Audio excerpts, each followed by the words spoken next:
Bonjour à toutes Ouh. et à tous, bienvenue dans le podcast La Sueur. Bonjour mon cher Rust. Salut Guillaume. Aujourd'hui, on s'intéresse à l'UFC et au véritable coup de maître que l'organisation vient de faire et qui nous confirme toujours un peu plus pourquoi ce sont les numéros 1. Mais vraiment, parce que là, ils ont fait un truc. Vous allez voir, c'était minutieusement préparé depuis de longs mois. Personne, absolument personne n'a vu venir cela. Petit générique. Soit.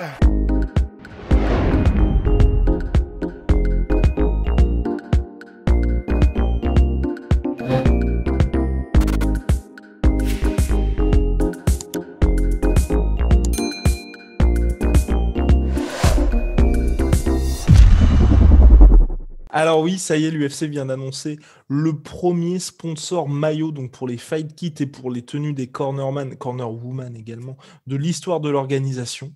Donc ça y est, ils auront un sponsor maillot comme quand il y a, je sais pas, les maillots du PSG ou du Real Madrid. Donc sur les t-shirts Venom, sponsor de la sueur d'ailleurs, donc sur les t-shirts Venom, il y a donc le logo UFC, le logo Venom, et là maintenant il y aura le logo de crypto.com qui est la plateforme de crypto-monnaie, donc je ne sais pas exactement ce que c'est, mais bref, c'est le premier sponsor, on va dire, de plateforme officielle de crypto-monnaie de l'histoire de l'UFC, et en plus, le premier sponsor maillot de l'histoire de l'UFC, et Rust n'est pas venu les mains vides puisqu'il est venu avec les chiffres. Asseyez-vous, asseyez-vous. C'est un contrat sur 10 ans et c'est un contrat qui sur 10 ans vaut 175 millions de dollars. Donc je crois le deal Venom c'était 70 millions sur sur 3 ans. Le deal Reebok, Le deal Reebok, pardon, c'était Reebok. 70 millions 70 sur millions 6 sur ans, 6 c'est ans. ça. Voilà. Donc ça vous donne un peu une idée du monstre que c'est. Enfin, parce que c'est donc là, c'est pas pour l'équipementier, c'est pour être sponsor maillot. Enfin, c'est.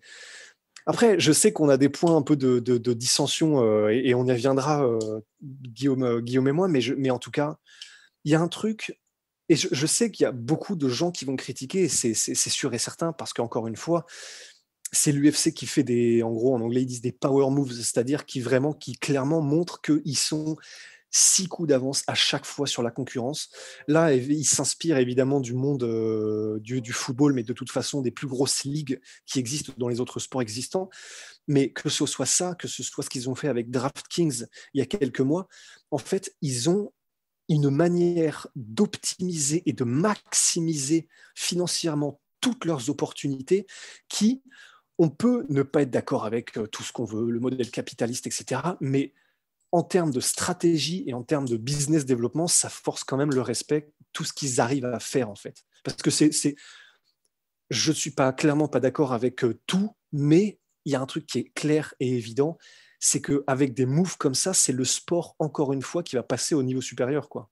Oui, là, on est bien évidemment en dehors complètement du fait que le partage des revenus soit clairement en faveur de l'UFC par rapport aux combattants, Voilà. contrairement à la NBA, mais on salue juste le fait qu'ils arrivent à faire des trucs. Par exemple, c'est la NBA qui avait réussi à faire ça l'année dernière pendant le Covid, où là, pareil, c'est un move, mais voilà, c'était génial. Pour remplacer, si vous voulez, les arènes, donc les salles qui étaient complètement vides et donner un peu plus d'animation, ils avaient mis en place justement l'affichage par webcam des gens qui regardaient les combats justement depuis chez eux. Donc il y avait des stars comme D-Wade, enfin d'autres gars comme ça qui pouvaient regarder et ça donnait un petit peu de vie forcément. Et donc pour mettre en place ça, bien évidemment, ça coûte des sous parce que vous allez animer toute la salle finalement avec une nouvelle technologie. Et bah, plutôt que d'engendrer des énormes frais, bah, ils ont dit à Microsoft, bah, s'il vous plaît, vous allez mettre tout ça en place. Et en plus, comme c'était la technologie Microsoft, ils ont fait payer Microsoft pour mettre ça en place. Donc, si vous voulez, grâce à ça, la NBA 1, enfin, quand même, ils sont tirés une grosse épine du pied pour se dire, bah, on avait une ambiance complètement morte. Et en plus, ils ont récupéré du bif avec ça. Enfin, bref, ça fait partie de ces Ouais. moves où là, vous vous dites, OK, enfin, c'est une pierre deux coups. C'est pas juste pour récupérer de l'argent. Et là, Mais c'est l'UFC, ça. ouais, vas-y. Mais en fait, c'est ça, et simplement pour rebondir là-dessus et te laisser continuer ensuite, mais c'est là où, quoi qu'on en dise, on peut tirer de l'art et on peut s'extasier de la science de certaines compétences, de certaines manières de faire dans littéralement tous les domaines, en fait. Enfin, même les plus controversés, parce que même si on veut, comment dire, l'armement, les trucs comme ça, les blindés, les machins, bah, en réalité, quelqu'un qui s'y intéresse vraiment et qui voit comment dire, les concentrés de technologie que ce sont, comment dire, le fait que ce sont énormément de cerveaux qui se rejoignent pour arriver à des trucs absolument monstrueux, bah, c'est magnifique, c'est juste sublime en fait. Qu'on aime ou qu'on n'aime pas le principe du truc, c'est juste magnifique. Bah là, c'est pareil, c'est-à-dire que moi, mon point de vue, même si on pourrait y revenir sur le fait que ben, les combattants risquent encore une fois de ne pas en voir le moindre sou, mais en termes de manière de faire et de procéder, c'est de l'art, quoi. Enfin, c'est vraiment magnifique de réussir à faire toutes ces choses-là et d'avoir cette vision-là sur leur projet à long terme, quoi. Et donc, oui, c'était Microsoft ou Oracle, je ne sais plus exactement, pour la NBA. Donc là, l'UFC, si vous voulez, pourquoi on dit que c'est impressionnant si on a ici à faire? Pour eux, bien évidemment, parce que les combattants, malheureusement, ne recevront pas un centime de ça, contrairement au deal Venom, où ils reçoivent une rémunération en fonction de leur ancienneté et de leur statut au sein de l'organisation. Mais néanmoins, ils peuvent, ça c'est selon ESPN, être directement sponsorisés par le nouvel équipementier, enfin le nouveau sponsor maillot, mais il n'y a pas de rétribution directe par rapport au deal. Et à Russ, même si c'était dommage, Russ m'avait dit c'est vrai que c'est triste, j'avais dit c'est triste, mais en NBA, comme en football, les combattants ne reçoivent pas le moindre centime des sponsors maillots. Mais ce à quoi j'ai quand même bien envie de répondre qu'en football et en NBA, les salaires, c'est littéralement le jour et la nuit. Donc c'est pour ça que, oui. Encore une fois, en fait, moi, c'est ce qui me gêne, mais c'est que encore une fois, c'est magnifique pour l'UFC, de la part de l'UFC, mais que, bah, encore une fois, c'est pas les combattants qui vont récolter les dividendes, quoi. Et c'est ça qui est un peu gênant, c'est que c'est magnifique, mais ben, tout le monde y gagne, sauf visiblement les combattants.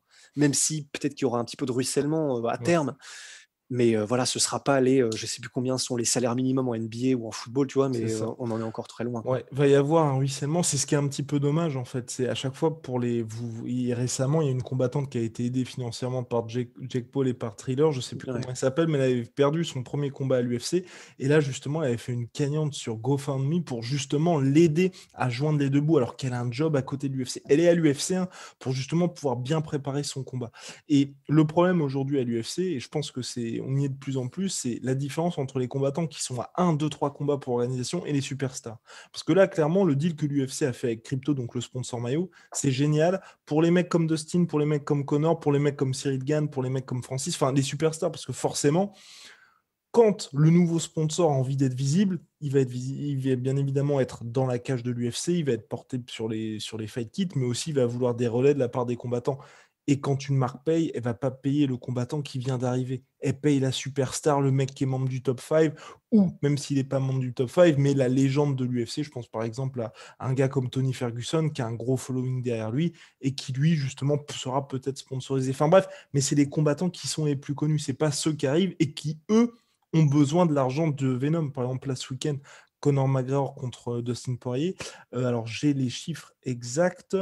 Je crois que pour un main event, ouais, c'est ça, pour un main event, on est sur du 20 000 on est sur du 21 000 $, je crois, de Venom Money.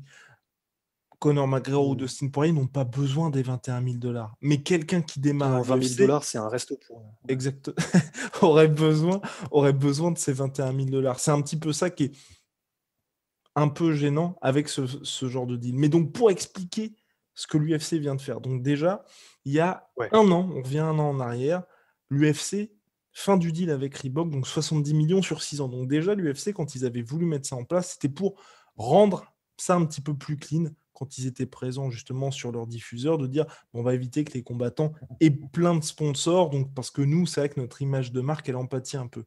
Ils ont ce deal Reebok, les tenues qui sont assez clean, avec un petit sponsor qui est bien évidemment sponsor de l'UFC, que ce soit Monster ou un autre, et qui sponsorise aussi les combattants qui choisissent, eux ou pas, d'avoir ce sponsor supplémentaire. Ils partent de Reebok. Les gens commencent à se dire, est-ce qu'ils vont aller avec Under Armour? Est-ce qu'ils vont aller avec Nike? Est-ce qu'ils vont aller avec Adidas? Ou un autre très gros équipementier? Et là, boum, ici une Venom. Ce qui est très bien, parce que nous, on se dit, bon, bah, déjà, Venom, c'est quand même une marque qui est très connue des combattants, mais c'est vrai que Ross, il y avait pas mal de gens qui étaient assez... qui s'interrogeaient et dubitatifs. Oui, bah oui, absolument, parce que c'est... Putain, je m'y attendais pas à celle-là. Mais oui, absolument, parce que ben, c'est vrai que Venom n'a pas la résonance en termes de genre trans-sport, c'est-à-dire ils font des sports de combat en fait. Oui, Complètement. très à propos. Mais, ils font des sports de combat, Venom. Ils font pas de tennis, ils font pas de CrossFit, ils font des sports de combat. Et donc c'est vrai que d'aucuns auraient pu se poser la question, mais attendez, donc on part de Reebok qui appartenait à Adidas si je ne m'abuse, qui était littéralement effectivement quelque chose que tout le monde connaît. Ils font des pompes, Ouais. ils font tous les sports pour quelque chose d'extrêmement spécifique, et on aurait pu voir ça comme effectivement un peu réducteur. Mais little did we know, comme on dit, c'est que Exactement. vous Et voyez oui. 3 coups d'avance. Et donc là, il signait avec Venom, où c'est vrai que depuis la sortie des tenues, tout le monde, moi que ce soit des combattants UFC ou justement le public en général, tout le monde approuve et valide les tenues Venom par rapport aux tenues Reebok. Donc déjà là, c'est vrai qu'il y a l'approbation un petit peu du corps, des corps fans, donc qui sont les pratiquants de MMA ou les fans de sport de combat. Mais néanmoins, les gens restaient quand même interrogés. En plus, un deal Reebok, c'était 70 millions sur 6 ans. Là, on est sur un deal de 3 ans et demi. Donc, c'est 3 ans et plus, selon un dirigeant de l'UFC. C'est un dirigeant de l'UFC qui s'était exprimé à ESPN. Et donc, ESPN avait aussi précisé que le deal Venom était moins lucratif. Donc c'est vrai qu'on se dit, bon, l'UFC qui signe énormément de deals, c'est un petit peu bizarre tout ça. Et ensuite, bien évidemment, les anciens t-shirts de l'UFC, donc les t-shirts avec lesquels les combattants entrent dans la cage, il y avait un énorme logo UFC à l'époque de Reebok, un énorme logo UFC. Moi, j'étais en mode, bah, c'est vrai que c'est assez logique, c'est l'UFC qui arrive, il y a leur énorme logo, comme quand vous allez, par exemple, les t-shirts du Glory, il y a le gros logo Glory qui est au milieu. Assez logique. Là, ça faisait beaucoup plus foot. Et c'était le premier truc que j'avais dit à Roche. J'étais en mode, certes, là, franchement, quand tu portes le t-shirt, bah, tu sens que c'est un truc sport, ça te met beaucoup plus en valeur, mais ça fait plus foot que MMA. C'est un petit peu bizarre quand même qu'ils aient changé comme ça. 3 mois, un petit peu de flou sur le fait de se dire, bah, c'est vrai que même mine de rien pour l'UFC aussi, de se dire, on passe d'un énorme logo UFC à un logo beaucoup plus petit pour leur image de marque aussi, c'est un peu particulier. Ouais. Non, c'est clair. Et puis tout ça, ce n'est évidemment pas juste pour des considérations visuelles, évidemment. Même si moi, je préfère quand c'est des logos, mais l'UFC n'en a rien à foutre, hein, c'est clair. Donc, effectivement, il y avait anguille sous roche. Et quelle anguille! Et là, exactement. Mais quelle anguille! Paye la taille de l'anguille, Rust! Puisque ce 7 juillet, ça vient d'être annoncé, on en parlait en début de podcast, cet énorme deal avec justement la grosse présence du logo au centre du t-shirt. Donc depuis le début, c'était prévu de la part de l'UFC et c'est un nouveau move où on se dit, bah, énorme, comme leur deal avec DraftKings par exemple, qui là aussi a surpris tout le monde. Déjà, ça a surpris lors de l'annonce et quand le montant est sorti, c'était d'accord. Ouais. Je sais plus, c'était de combien exactement? Je sais que c'était monstrueux, 350 millions sur 5 ans. 350 millions sur 5 ans. Donc, c'est pas uniquement financièrement. Il y avait aussi pas mal de. Je sais plus. C'est pas exactement de la dotation produit, mais ils englobaient aussi, tu sais, le budget marketing aussi, au-delà de tout ce qui va être financier. Mais même, c'est des trucs, en fait, qui font qu'aujourd'hui, l'UFC, à chaque fois, nous, on en parle. On parle aussi, on vous dit toujours, le MMA, c'est un sport, c'est un business, mais c'est encore plus vrai à l'UFC parce qu'aujourd'hui, quand vous empilez tout ça, 350 millions sur 5 ans, plus de 100 millions sur 10 ans pour ce deal-là. Monster Energy qui file, je ne sais plus exactement comment c'est, mais c'est énorme. Je crois que c'est le plus gros sponsor de l'UFC. Tout ça en plus du deal ESPN. Oui, tout du coup, ça ils ont en des plus, fixes. ça en plus du deal ESPN, mais par rapport à ça, c'est qu'aujourd'hui, l'UFC, en fait, si vous voulez, tout leur business model qui auparavant était ultra variable. Quand je dis ultra variable, c'est si vous n'avez pas de Conor McGregor ou de Brock Lesnar, tout s'écroule parce que vous ne pouvez pas vendre du pay-per-view. Le deal ESPN qui est donc évalué à 1,5 milliard sur 5 ans. Donc aujourd'hui, comme vous l'a dit Rust, on est dans une situation où l'UFC a des revenus garantis qui sont colossaux.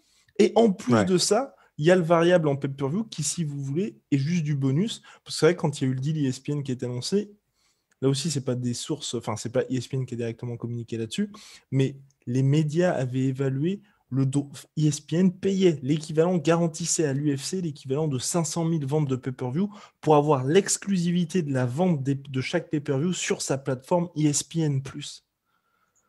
C'est complètement du délire. Et en fait, c'est là où on voit que maintenant, évidemment, comme tu le dis, ça devient juste mais une petite noisette en plus, une chips en fait. Les pay-per-view, les gates et tout ça, ça devient vraiment une chips.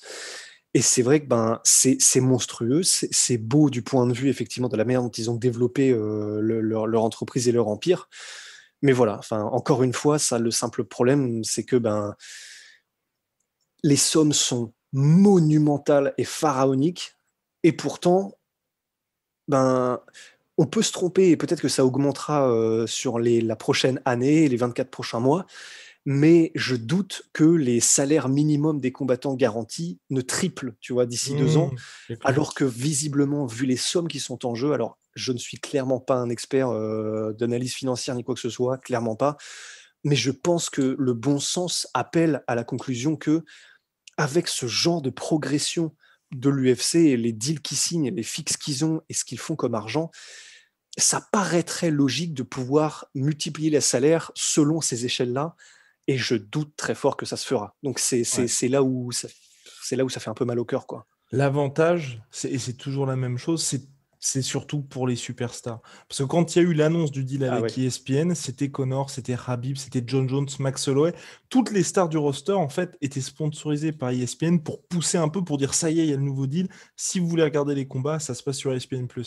Quand l'UFC a annoncé son partenariat avec DraftKings, ce sont de mémoire, hein, il y en a bien d'autres, mais pour moi, c'était Conor McGregor, Stipe Miocic, qui avaient signé des contrats avec DraftKings pour justement pousser un petit peu l'offre, et la pousse toujours. Mais c'est encore une fois, comme ce que je vous avais dit précédemment, ce sont les superstars qui bénéficient directement de tout ça, et pas les combattants qui en ont le plus besoin. Parce qu'un Conor McGregor aujourd'hui, c'est des sommes énormes ce que lui rapporte le sponsoring, mais il a d'autres énormes sources de revenus. Et un mec comme Stipe Miocic, même si on est dans une sphère complètement différente, il combat pas pour moins de 500 000 dollars, Stipe.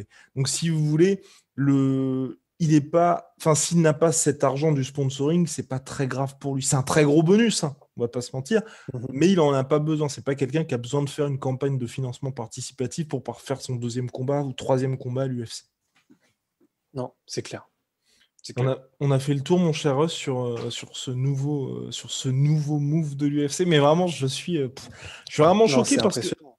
mais c'est impressionnant. Et dernier point, on n'en avait pas vraiment parlé, mais l'autre truc, et qui fait que ça ajoute encore plus de raison, c'est rendez-vous compte que l'UFC, ils font toujours là des événements toutes les semaines à l'UFC Apex où il n'y a pas de spectateurs. Enfin, c'est Ouais.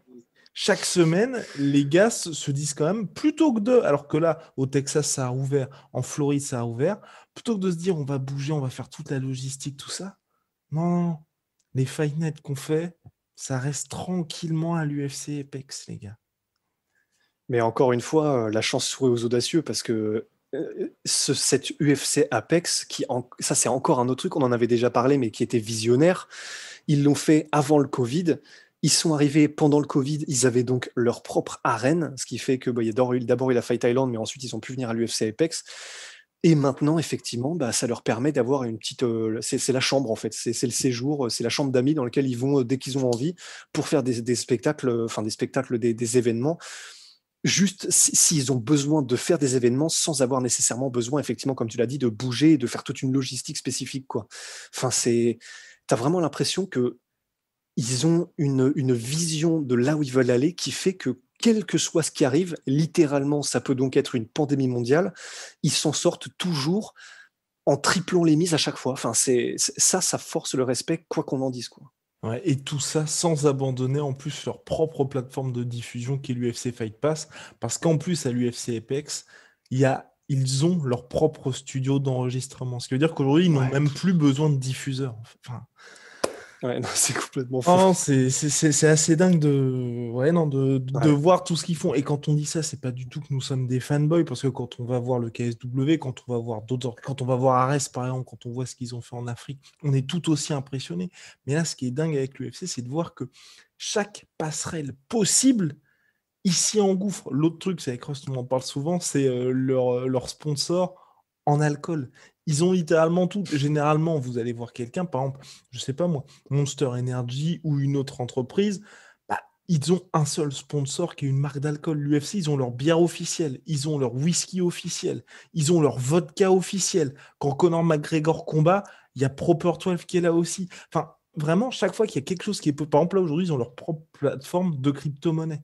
Ils ont DFNS, donc on vous avait fait gagner des trucs avec eux, qui est aussi leur sponsor, là, un petit peu plus pour tout ce qui est bien-être et hydratation du corps. Enfin, tout ce qui est possible, bientôt, je suis persuadé qu'il y aura aussi la montre officielle de l'UFC. Ensuite, la webcam officielle de l'UFC. Mais bref, vraiment, tout est possible. Et peut-être que vous riez, mais vous allez voir, ça va arriver bientôt. Ah oui, Donc, non, c'est sûr. Aucune limite. Non, non, mais ouais, c'est clair. C'est vraiment, honnêtement, ce genre de manière de mener les opérations, on peut qu'être impressionné, enfin, objectivement parlant, tu vois. et voilà. Bon, en tout cas, affaire à suivre, mon cher Rust. Big shout out à nos deux sponsors, attention et pas des moindres. My Sweet Pea, My Sweet Protein, moins 45% sur tous mes protéines avec le code la sueur. En ce moment, c'est les soldes. Profitez-en. Et big shout out à Venom, sponsor de l'UFC, sponsor de la sueur. N'hésitez pas si vous voulez avoir autant de flow Rust, au moins essayez d'en avoir autant. Allez checker tout ça. Allez, à la prochaine. Chiquita.